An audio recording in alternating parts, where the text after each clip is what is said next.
Thika na nijitagwo Moses Ngige.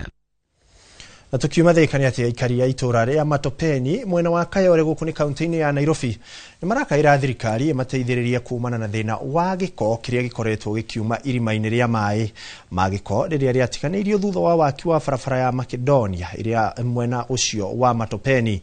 Kuringana na aikari, barabara iyo ndiakirwo na njira iria yagiriire amu ndiakirirwo mitaro ya mai magiko, undu ni aikari maugite o matigite na guoya wa kurwara mirimu iria yumanaga na giko na kuharwo gatema amu miaraho ya mbura ikanitie mai mau na magiko.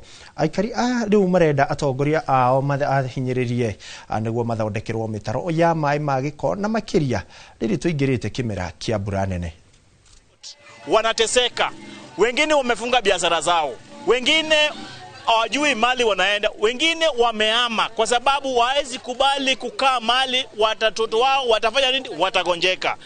Sasa naomba yule ambaye alijenga hii barabara ambapo ni MP wa Embakasi Central Major Doc, kujenga barabara sio mbaya, but ukijenga barabara inafaa ukuwe na the proper arrangement. Vile maji hiyo itafanya nini?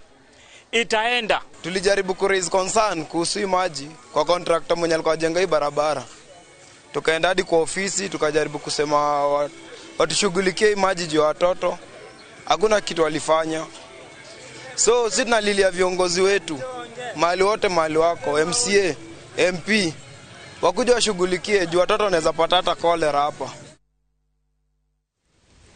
Na tugithina mbere ni ati mwandiki mukaru ministry-ini ya urimi we Paul Rono ani aruguritie mihango ya uheani wa mbeu milioni 1.5 cia kahua kuri arimi a gicigo kia ubunge kia Ainaboi kaunti-ini